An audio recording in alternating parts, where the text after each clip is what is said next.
Hi, my name is Maria Five. Welcome back to my channel. I am here today talking to you about Mr. Magic. I know it's on my phone because I don't actually have the book. It was an audiobook that I listened to. It's by Kiersten White. And this book was so intriguing. I don't usually read psychological thrillers, stuff that's going to keep me on the edge of my seat, a real page turner. I don't usually, but this one, oh my goodness, it was brilliantly done, really, but spooky and creepy and all those elements, if that's what you like to read, which, like I say, I don't usually. Yes, today I've got my, I've got to turn it around for you. It's the Reincarnate mug from Starbucks. I have rose tea today. It's from Thailand. It's brilliant and it smells like rose. It's black tea, but it's got rose in it. And when you add milk, the tea actually turns pink. So it kind of keeps me pretty happy. Mr. Magic. We start off with the main character, the protagonist. Her name is Val, but it's short for Valentina, not Valerie, as most people. And she is working on a horse farm with her dad. Her dad passes away, and at the very beginning, and there is a funeral, and someone from the family posted this on social media. Her dad has kept her really hidden, not allowed to go into town, nothing, just really suppressed. And all of a sudden, these two people come to this funeral, and they know her from years back, and she has no recollection of them. So they are Isaac and Have, and they say, well, we're going to a reunion, blah, blah, blah, in this town. And she's just figured out that she actually has a mother. Her father always told her mother had died.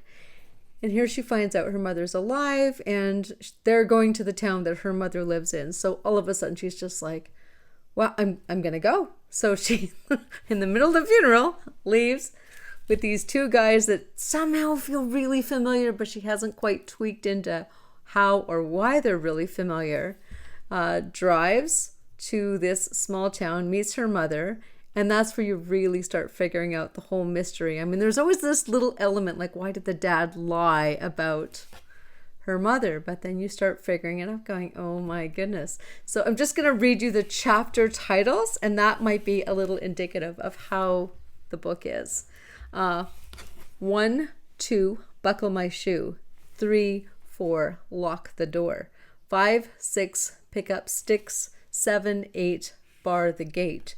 9, 10, he's here again. 11, 12, all by ourselves. 13, 14, don't be seen. 15, 16, don't be mean. 17, 18, stay so clean. 19, 20, darkness plenty. Wow. That should be, those are the chapter titles all. I just read them out for you. I feel like it's indicative of the whole book, that whole element of creepiness of what's going on. There's 6 children in a circle. They star in a television show called Mr. Magic. And so we find all this out through these bits and pieces. They come to the location where this show was originally filmed with these 6 kids, and it starts to delve into what's going on. It's, yeah, a page turner. Really, really a good I don't typically read macabre. I don't really read mind bender book. That's not really my preference. But I try to read a little bit of everything. And so this was my little bit of everything.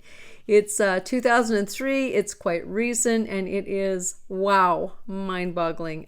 It has elements of the Mormon beliefs. And the only reason I knew anything about that is I read The 19th Wife by David Ebershaw for a book club that I ran a few years ago. And that was a real eye-opener because I don't know anything about Mormon, or didn't anyway. I know a lot more now. The make actually is, I bought this dress many years ago at Old Navy, and I made these earrings. I don't know if you can see them. Not that long ago, maybe a couple of years ago. And then all of a sudden it was like, oh my goodness, these earrings and this dress so go together. And it was Not even planned. So there you are. All right. Well, thank you for joining me. Enjoy your week, and we'll talk to you next Saturday. Bye-bye.